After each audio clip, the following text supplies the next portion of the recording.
Bienvenidos nuevamente, mis queridos amigos, hermanos, estudiantes, a la palabra de Dios.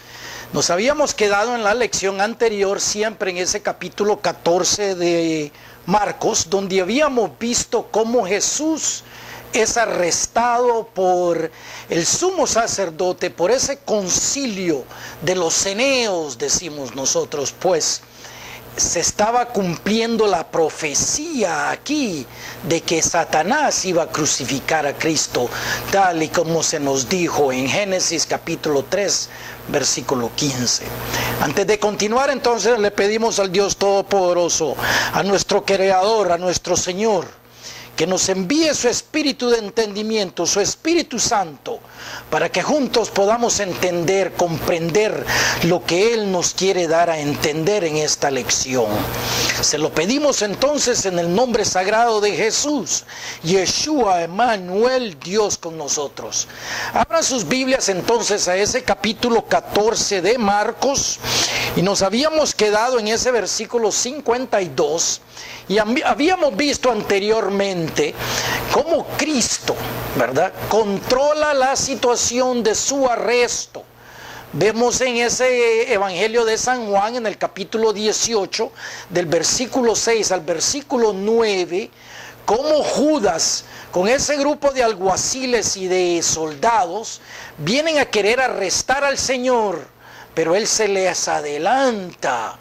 Y estos, el número que sea, 10, 15, 20, inmediatamente cayeron a la tierra como fulminados por la fuerza del Señor, sin tocarlos, ¿me entiendes? Sino que cayeron para demostrarle a ellos quién estaba en control de la situación y para también liberar a los apóstoles que estaban en peligro también, para que se cumpliese la escritura de Juan capítulo 17, que ninguno de los escogidos de Dios, de Cristo, se perderá. Solamente hay uno que ha sido condenado a muerte espiritual. Ezequiel capítulo 28. Se llama el hijo de perdición, Satanás, Lucifer, lo que tú le quieras llamar. Es el único que va en estos momentos al lago de fuego. Con esos pensamientos, entonces, empecemos la conclusión de este capítulo 14 y se le vamos a dar un título, vamos a decir, Jesús ante el concilio ceneo. Los hijos de Caín. Leo. Versículo 53, capítulo 14. Y trajeron pues a Jesús al sumo sacerdote, y se reunieron todos los principales sacerdotes y los ancianos y los escribas. Aquí está todo el consejo Sanedrín, menos José de Arimatea, ¿verdad?, y Nicodemo. No creo yo que ellos dos hayan participado en esto, ¿verdad? Acordémonos, al principio del capítulo 14, estos ceneos tramaban cómo matarle. Aquí empieza la ejecución del plan de ellos. Y Pedro le siguió de lejos hasta dentro del patio del sumo sacerdote, y estaba sentado con los alguaciles calentándose el fuego, con los mismos soldados que lo habían arrestado. 55. Y los principales sacerdotes y todo el concilio buscaba testimonio contra Jesús para entregarle a la muerte, pero no lo hallaban. ¿Me entiendes? O sea que le están levantando calumnias y falso testimonio para matarle, pero no encuentran nada. ¿Sabes por qué? Porque estos ceneos, como territorio ocupado por los romanos, no tenían autoridad de condenar a nadie a la muerte. Solo los romanos tenían ese derecho. Por tanto, estos ceneos, hijos de Caín, hijos de Satanás, están actuando ilegalmente. ¿Me entiendes? De acuerdo a la ley romana, no podían ellos ejecutar a Cristo. ¿Qué es lo que están haciendo entonces? Buscándole falso testimonio, ¿me entiendes? Como creemos que habrán otros dos falsos testigos que vendrán al final de esta edad. Continuando, 56. porque muchos decían falso testimonio contra él, mas sus testimonios no concordaban. O sea, cuando uno está diciendo una mentira, es bien fácil encontrar a una persona en una mentira, ¿me entiendes? Como veremos aquí en adelante. Y entonces, levantándose unos, dieron falso testimonio contra él, diciendo: nosotros le oímos decir, yo derribaré este templo hecho a mano, y en 3 días edificaré otro hecho sin mano. Y naturalmente se está refiriendo a Juan capítulo 2 versículo 19, cuando Cristo les está hablando acerca de este templo, el templo de Dios, que es nuestros cuerpos, que es donde habita el Padre Celestial dentro de ti. Él prácticamente les está dando la profecía de que ellos lo van a crucificar, pero que al 3er día resucitará en victoria. ¿Me entiendes? Estos ignorantes no entendían. Pero ni aún así concordaban en el testimonio. Un atajo de mentirosos, ¿me entiendes? Calumniando al Rey de Reyes y Señor de Señores, al Hijo de Dios. Entonces el sumo sacerdote, levantándose en medio, preguntó a Jesús diciendo: ¿no respondes nada? ¿Qué testifican estos contra ti? Mas Jesús callaba y nada respondía. Recuérdate cómo está actuando Jesús aquí. Recuérdate que es Él quien está controlando toda la situación para que el plan de Dios se ejecute tal y como está escrito.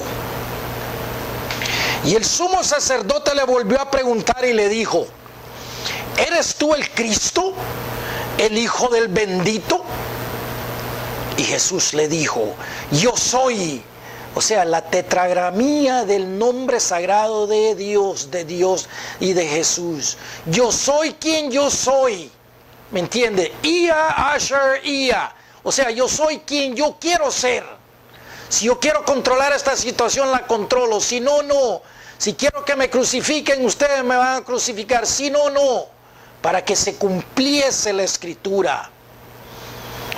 Y veréis al Hijo del Hombre sentado a la diestra del poder de Dios y viniendo en las nubes del cielo. Naturalmente el Señor aquí está refiriéndose, nos está dando una referencia a nosotros hoy en día, que es Daniel capítulo 7 versículo 13, donde se da en la visión que en el último día vendrá Cristo en la nube y pondrá sus pies en el monte Sión para establecer su reino milenial. O sea que Él está usando el libro de Daniel para darle una lección a este ignorante del sumo sacerdote, hijo de Caín. ¿Me entiendes? 63. Y entonces el sumo sacerdote, rascando su vestidura, dijo: ¿qué más necesidad tenemos de testigos? Ofendido este ceneo, hijo de Caín. ¿Habéis oído la blasfemia? ¿Qué os parece? Dice.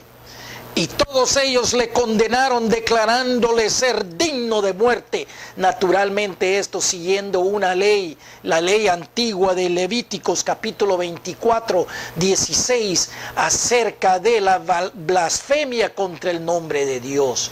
Pero si es Él, Emmanuel, Dios con nosotros, ¿me entiendes? Que es el que camina sobre la faz de la tierra. Y estos que supuestamente eran de la cátedra de Moisés, están engañando a la gente como hoy en día aquellos que se dicen ser de la tribu de Judá y no lo son, pero son de la sinagoga de Satanás, y la gente anda confundida, los adora creyendo que son los hijos de Dios cuando son los hijos de Satanás. Apocalipsis capítulo 2 versículo 9, Apocalipsis capítulo 3 versículo 9. Aquellos que se dicen ser de la tribu de Judá y son de la sinagoga de Satanás. Así como fue en ese entonces, así será en los últimos días. Te pregunto yo a ti, ¿estás tú listo para esos eventos? La higuera ya está establecida en Jerusalén. Ahí solo falta que aparezca el falso Cristo, Satanás, pretendiendo ser Cristo, que va a engañar al mundo entero. 65. Y algunos comenzaron a escupirle y a cubrirle el rostro y a darle de puñetazos y a decirle: profetiza. Y los alguaciles le daban de bofetadas. ¿Te acuerdas? Ya se les olvidó. ¿Te acuerdas cómo cayeron a la tierra? Ahora sí, ya están empoderados estos, ¿me entiendes? Cristo hubiera dado una palabra o un gesto y hubieran caído nuevamente a la tierra, pero prefirió no hacerlo, porque de aquí en adelante se empiece a cumplir la escritura tal y como está escrito. Salmo capítulo 22, Isaías capítulo 53 y en muchos de otros lugares. Pasamos ahora al pobre Pedro, al apóstol preferido de Cristo. Y estando Pedro abajo en el patio, vino una de las criadas del sumo sacerdote, y cuando vio a Pedro que se calentaba mirándole, le dijo: tú también estabas con Jesús el Nazareno. Acuérdate que Cristo le había dicho a Pedro que lo iba a negar 3 veces antes de que cantara el gallo 2 veces. Aquí empieza Cristo a cumplir una profecía que se la acababa de dar a Pedro. No hacía ni 12 horas, para que veas tú que es Cristo que está en control de todo. No te olvides, hermano. ¿Sabes por qué? Porque sigue en control de todo. La hora se acerca. El falso Cristo viene pronto a la ciudad de Jerusalén. Después de eso, en la 7ª trompeta, viene el verdadero Cristo. ¿A quién vas a adorar tú? ¿Al falso que viene primero? ¿O al segundo, si te esperas, el verdadero Cristo?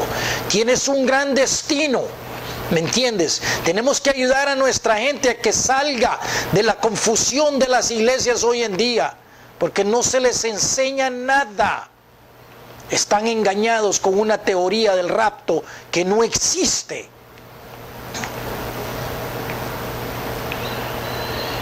Mas él negó diciendo: no le conozco ni sé lo que dices. Y salió a la entrada y cantó el gallo por primera vez. 69. Y la criada, viéndole otra vez, comenzó a decir a los que estaban ahí: este es de ellos. Segura la criada. Pero él negó otra vez, la segunda vez. Y poco después, los que estaban ahí dijeron otra vez a Pedro: verdaderamente tú eres de ellos, porque eres Galileo, y tu manera de hablar es semejante a la de ellos. Lo reconocieron inmediatamente, no solamente por la vestidura, pero cómo hablaba. Era de Galilea, ¿me entiendes?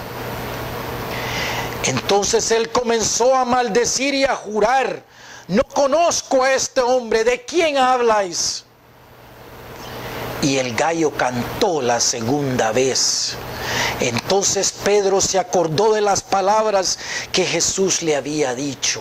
Jesús le mandó el pensamiento a Pedro y le dijo: ¿te acordás? Antes que el gallo cante 2 veces, me negarás 3 veces, Pedro.